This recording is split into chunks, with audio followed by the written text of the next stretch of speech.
안녕하세요, 여러분. 오늘 우리가 함께 파헤쳐볼 해설 자료는요, 바로 기독교 신앙을 아주 든든하게 받쳐주는 뼈대 굵은 역사적 문서들에 대한 이야기입니다. 방대하고 깊은 그야말로 진리의 바다를 항해하기 위해서 우리에게 꼭 필요한 두 가지가 있죠. 바로 지도와 나침반인데요. 개혁주의 청교도들의 관점에서 이 도구들이 왜 필수적인지 아주 입체적이고 재미있게 안내해드리겠습니다. 자, 본격적으로 한번 들어가 볼까요?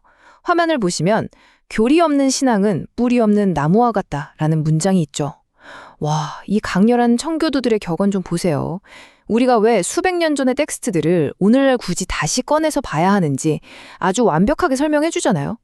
여러분, 이 문서들은요, 박물관 진열장에 갇힌 먼지 쌓인 낡은 유물이 절대 아닙니다. 오히려 우리 삶에 거센 비바람이 몰아쳐도 신앙이 꺾이지 않도록 꽉 잡아주는 정말 역동적이고 살아 숨쉬는 생명선이라는 거죠.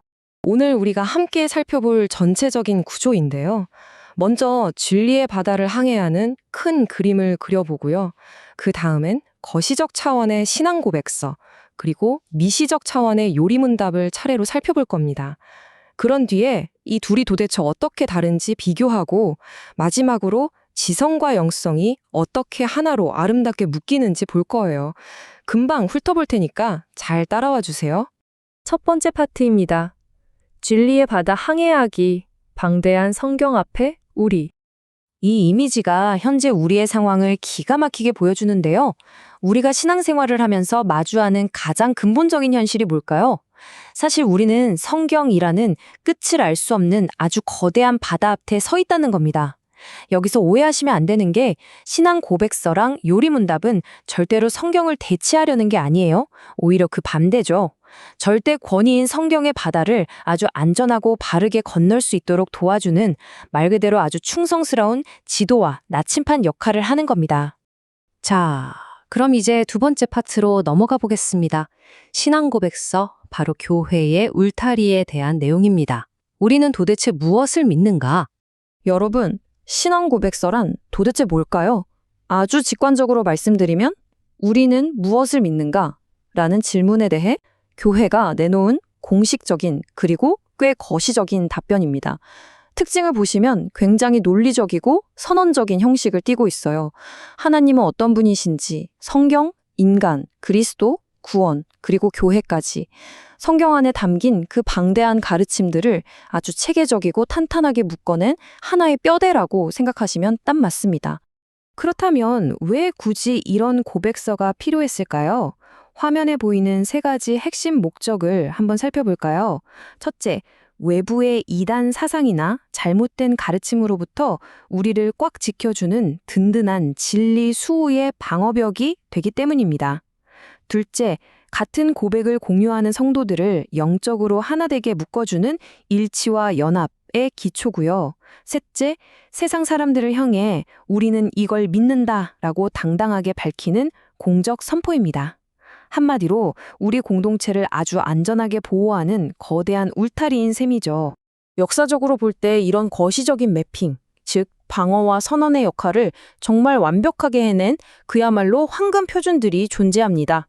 화면에 보이시는 웨스트민스터 신앙고백서, 벨직 신앙고백서, 그리고 도르트 신조 같은 것들이 대표적이죠. 이건 그냥 책장에 꽂힌 단순한 글이 아니라 수백 년 전 신앙의 선배들이 정말 목숨을 걸고 깎아내고 지켜낸 거대한 방파제들입니다. 자, 이제 분위기를 조금 더 따뜻하게 바꿔볼까요? 세 번째 파트, 요리문답입니다. 신앙의 나침반이자 우리의 일상에 아주 밀착된 친밀한 도구죠. 요리문답. 여기서 요리는 우리가 먹는 쿠킹이 아니고요. 중요한 도리라는 뜻의 한자어입니다.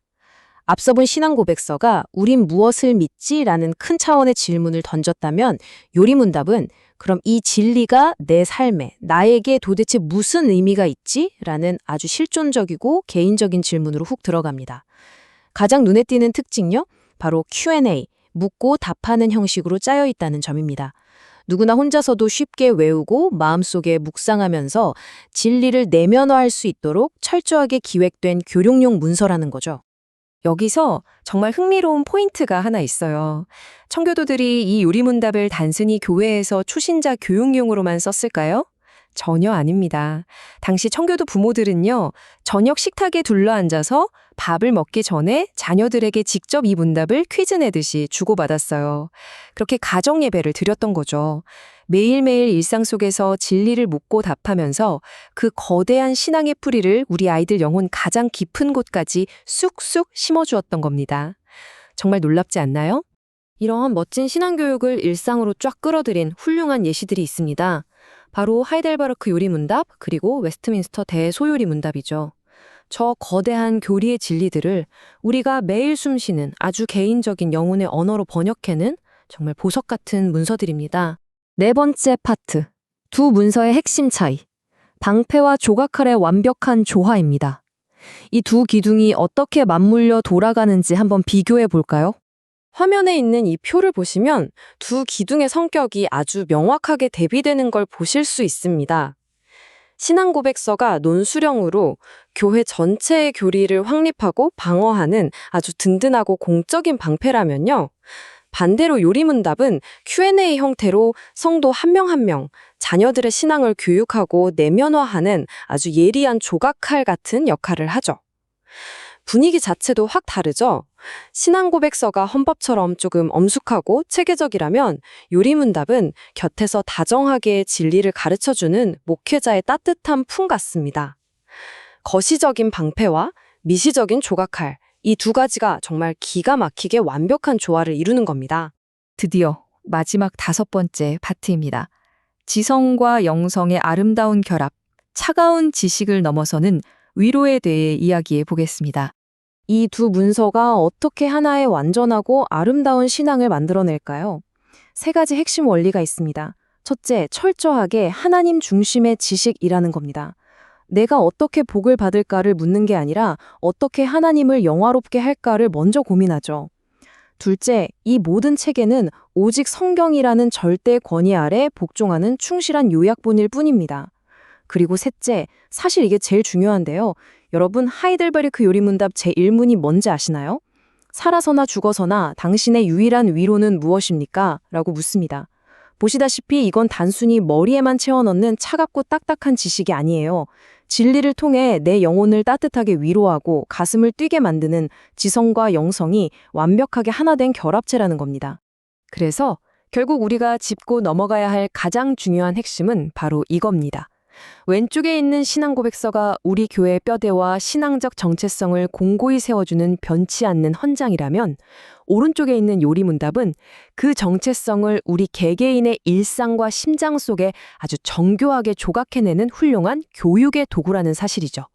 이 두 가지 보물이 우리 손에 들려있고 또 맞물려 돌아갈 때 비로소 우리의 신앙은 어떤 거센 바람에도 흔들리지 않는 탄탄한 기초 위에 서게 되는 겁니다. 오늘 이 생명력 넘치는 문서들의 이야기를 쭉 함께 따라오시면서 어떤 생각이 드셨나요?